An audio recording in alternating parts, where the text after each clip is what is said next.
untuk menutupi uang pengganti tersebut. Dan pemirsa, untuk memperbaharui informasi terkait bagaimana jalannya sidang pembacaan vonis terhadap Harvey Muiz di Pengadilan Tipikor Jakarta, kita akan segera bergabung dengan jurnalis BTV, rekan Aulia Rahman, langsung dari Tipikor Jakarta Pusat. Aul, selamat sore.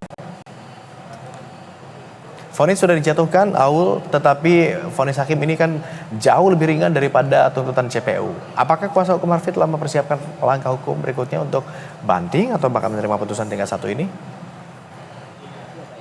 Dan juga pemirsa BTV dapat kami sampaikan bahwa memang benar Majelis Hakim Pengadilan Tipikor Jakarta ini telah selesai membacakan vonis terhadap salah satu terdakwa kasus dugaan korupsi pengelolaan timah, yakni Harvey Muiz. Majelis Hakim dalam putusannya menjatuhkan vonis 6 tahun dan 6 bulan penjara atau 6,5 tahun penjara kepada Harvey Muiz yang dinyatakan bersalah dalam kasus ini, sekaligus juga atas dugaan tindak pidana pencucian uang begitu. Dan memang dalam pertimbangannya Majelis Hakim ini ada mempertimbangkan sejumlah hal-hal yang memberatkan dan meringankan hukuman yang dijatuhkan kepada Harvey Muiz. Ini untuk hal yang memberatkan ini, Harvey Muiz dinilai perbuatan korupsinya ini dilakukan ketika negara sedang giat-giatnya untuk memberantas korupsi begitu. Sementara hal-hal yang meringankan ini,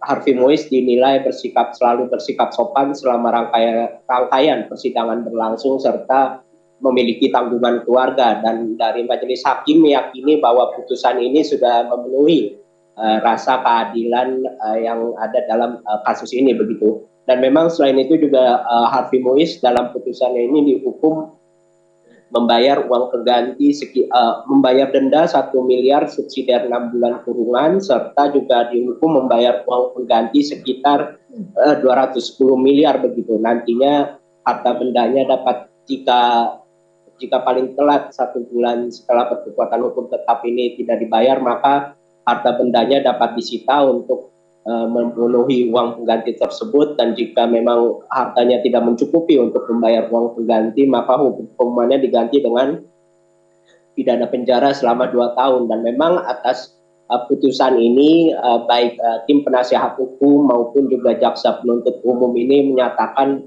pikir-pikir begitu untuk merespons putusan Majelis Hakim kali ini. Dan Majelis Hakim pun mengingatkan bahwa ada waktu sekitar 7 hari untuk mempertimbangkan begitu langkah hukum apa yang akan dilakukan oleh kedua pihak, baik itu penuntut umum maupun juga tim penasihat hukum. Hanya saja memang saat dijumpai awak media usai persidangan ini, tim penasihat hukum Harvey Muiz dan para terdakwa lainnya sempat menyampaikan rasa ketidakpuasannya begitu atas vonis yang telah dijatuhkan Majelis Hakim kali ini. Dan untuk itu meski begitu pihak tim penasihat hukum sampai tadi ketika dijumpai awak media ini masih belum menentukan begitu apakah akan menempuh upaya banding atau menerima putusan dari Majelis Hakim ini. Nantinya dari tim penasihat hukum mengaku akan mempelajari putusan terlebih dahulu, termasuk juga pertimbangan-pertimbangan dari Majelis Hakim dalam menjatuhkan putusan ini sebelum kemudian menentukan sikap apakah akan menempuh upaya banding atau menerima putusan dimaksud. Sama juga dengan tim penuntut umum juga nantinya masih menyatakan pikir-pikir dan akan mendalami pertimbangan-pertimbangan dari Majelis Hakim sebelum kemudian menentukan sikap begitu. Mengingat memang vonis yang dijatuhkan ini lebih ringan begitu dari tuntutan jaksa kepada Harvey Muiz, yaitu hukuman selama 12 tahun penjara begitu.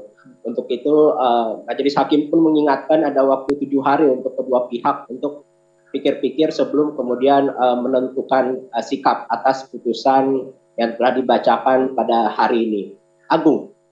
Baik, Aul, masih ada waktu 7 hari begitu. Apakah kemudian akan dilanjutkan kepada banding ataupun menerima putusan ini? Selamat kembali bertugas, Aul. Nanti kita akan update kembali, kita akan kawal bersama bagaimana kelanjutan dari kasus ini. Kita ke informasi lain, pemirsa, polisi mengungkap Melody Sharon mulanya tidak